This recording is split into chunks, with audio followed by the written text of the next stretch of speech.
जय श्री राधे कृष्ण। आप सभी का आपके अपने YouTube channel B K Mishra present में बहुत बहुत स्वागत है। आइए आज आप सब सुनेंगे चैत्र नवरात्रि के 5वें दिन स्कंद माता की कथा। साथ ही जानेंगे माता को क्या भोग लगाए, कौन सी वस्त्र अर्पित करे, कौन से रंग का विशेष करके पुष्प चढ़ाए। तो आइए जानते हैं इन सबों के बारे में। नवरात्रि के 5वें दिन स्कंद माता की उपासना का दिन होता है। मोक्ष के द्वार खोलने वाली माता परम सुखदायी है। माँ अपने भक्तों की समस्त इच्छाओं की पूर्ति करती है। नवरात्रि के 5वें दिन का शास्त्रों में पुष्कल महत्व बतलाया गया है। इस चक्र में अवस्थित मन वाले साधक की समस्त बाह्य क्रियाओं एवं चित्त वृत्तियों का लोप हो जाता है। वह विशुद्ध चैतन्य स्वरूप की ओर अग्रसर हो रहा होता है। साधक का मन समस्त लौकिक, सांसारिक, मायिक बंधनों से विमुक्त होकर पद्मासना में मां स्कंद माता के स्वरूप में पूर्णतः तल्लीन होता है। इस समय साधक को पूर्ण सावधानी के साथ उपासना की ओर अग्रसर होनी चाहिए। उसे अपनी समस्त ध्यान वृत्तियों को एकाग्र रखते हुए साधना के पथ पर आगे बढ़ना चाहिए। मां स्कंद माता की उपासना से भक्त की समस्त इच्छाएं पूर्ण हो जाती है। इस मृत्यु लोक में ही उसे परम शांति और सुख का अनुभव होने लगता है। उसके लिए मोक्ष का द्वार स्वयं ही सुलभ हो जाता है। स्कंद माता की उपासना से बाल रूप स्कंद भगवान की उपासना भी स्वयं हो जाती है। यह विशेषता केवल इन्हीं को प्राप्त होता है। अतः साधक को स्कंद माता की उपासना की ओर विशेष ध्यान देना चाहिए। सूर्य मंडल की अधिष्ठात्री देवी होने के कारण इनका उपासक अलौकिक तेज एवं कांति से संपन्न हो जाता है एवं अलौकिक प्रभा मंडल सदृश भाव से सदैव उसके चतुर्दिक परिव्याप्त रहता है। यह प्रभा मंडल प्रति क्षण उसके योग क्षेम का निर्वहन करता रहता है। हमें एकाग्र भाव से मन को पवित्र रखकर माँ की शरण में आने का प्रयत्न करना चाहिए।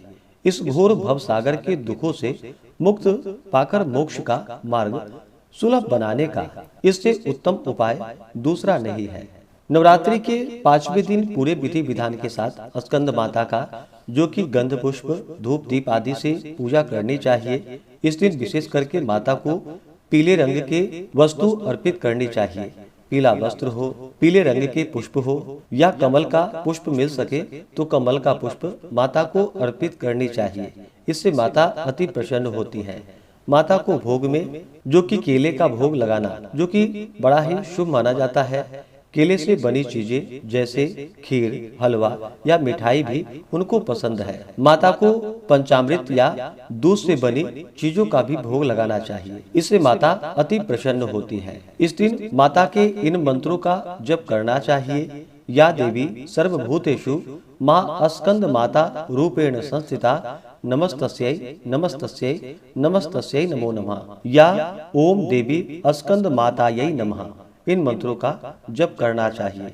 इससे माता अति प्रसन्न होती है। तो आइए सुनते हैं स्कंद माता से जुड़ी हुई कथा। तो बोलिए प्रेम से स्कंद माता की जय। स्कंद माता देवी दुर्गा का 5वां अवतार है। स्कंद माता का नाम 2 शब्दों से मिलकर बना है, स्कंद व माता, और इसका अर्थ होता है स्कंद की माता। स्कंद का अर्थ है कार्तिकेय, जो कि महादेव और माता पार्वती के पुत्र हैं। माता का अर्थ है माँ, और इसी प्रकार स्कंद माता पार्वती का ही एक रूप है। स्कंद माता की 4 भुजाएं हैं। माँ एक हाथ में कार्तिकेय को पकड़े हुए हैं और उनके दूसरे व तीसरे हाथ में कमल का पुष्प है, और अपने चौथे हाथ में स्कंद माता अपने भक्तों को आशीर्वाद देती हैं। स्कंद माता की सवारी एक शेर है। स्कंद माता विशुद्धि चक्र की अधिष्ठात्री देवी है। विशुद्धि चक्र हमारे गले के ऊपर हुए भाग के ठीक नीचे स्थित होता है। माँ स्कंद माता की सच्चे मन से पूजा करने से विशुद्धि चक्र जागृत हो जाता है, जिससे वरी की सिद्धि प्राप्त होती है। माँ स्कंद माता का वाहन मयूर भी है, इसलिए इन्हें मयूर वाहन के नाम से भी जाना जाता है। इनका वर्ण यानी त्वचा का रंग शुभ्र है। माता हमेशा कमल पर विराजित रहती हैं और इसलिए वह पद्मासना देवी के रूप में भी मानी और पूजी जाती हैं। माँ स्कंद माता का मन पूर्ण रूप से लौकिक और सांसारिक संबंधों से दूर रहता है। स्कंद माता का पूजन करने वाले व्यक्ति और जीव मुख्यतः सांसारिक बंधनों से मुक्त होते हैं। मुख्यतः सांसारिक बंधनों में रहकर भी उनसे मुक्त होते हैं। माँ दुर्गा के स्कंद माता अवतार की ऐसी मान्यता है। माता सती द्वारा अपना देह त्यागने के बाद भगवान शिव ने खुद को सजा देने के लिए स्वयं को सांसारिक बंधनों से दूर कर लिया था और एक तपस्वी के रूप में पहाड़ों के बीच कड़ी सर्दी में तपस्या करने के लिए चले गए। इसी दौरान तारकासुर और सुरपद्मन नाम के दो राक्षसों ने देवताओं पर हमला कर दिया। उस वक्त देवताओं पर आक्रमण कर दिया। उस वक्त देवताओं की मदद करने के लिए कोई नहीं था। तारकासुर और सुरपद्मन नाम के दो राक्षसों को ब्रह्मा जी द्वारा यह वरदान प्राप्त था कि उन्हें मारने के लिए शिवजी की संतान को ही आना होगा। उन राक्षसों ने चारों ओर कलह का माहौल बना दिया और अपने आसपास हर किसी को वह परेशान कर रहा था। इन दोनों राक्षसों के अत्याचारों को देख देवगण भी चिंतित थे। तब सभी देवगण भगवान विष्णु के पास गए और उन्हें अपना दुख सुनाया, परंतु विष्णु जी ने उनकी कोई मदद नहीं की। विष्णु जी से मदद न मिलने पर देवताओं ने नारद जी के पास जाने का सोचा।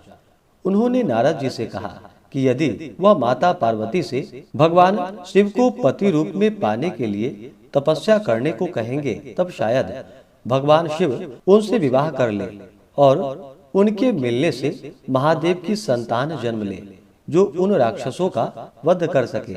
इसलिए नारद जी के कहे अनुसार माता पार्वती ने भगवान शिव को पति के रूप में पाने के लिए घोर तपस्या की और उनकी भक्ति से प्रसन्न होकर भगवान शिव ने उनसे विवाह करने का निर्णय लिया। विवाह के पश्चात माता पार्वती और भगवान शिव की ऊर्जा से एक बीज का जन्म हुआ। बीज के अत्यधिक गर्म होने के कारण उसे अग्निदेव को सरवाना नदी में सुरक्षित रखने के लिए सौंप दिया गया। अग्निदेव भी उसकी गर्मी सह नहीं पाए, इसलिए उन्होंने इस बीज को गंगा को सौंप दिया, जो उसे आखिर में सरवाना झील में ले गई, जहां माता पार्वती पहले से ही पानी के रूप में मौजूद थी और उस बीज को धारण करते ही वह गर्भवती हो गई। कुछ समय पश्चात कार्तिकेय ने अपने 6 मुखों के साथ जन्म लिया। कार्तिकेय के जन्म के बाद उन्हें तारकासुर और सुरपद्मन का विनाश करने के लिए तैयार किया गया। सभी देवताओं ने मिलकर उन्हें अलग अलग तरीके का ज्ञान दिया और राक्षसों से लड़ने के लिए उन्हें महत्वपूर्ण शस्त्र भी दिए। आखिर में कार्तिकेय ने सभी राक्षसों का वध कर दिया।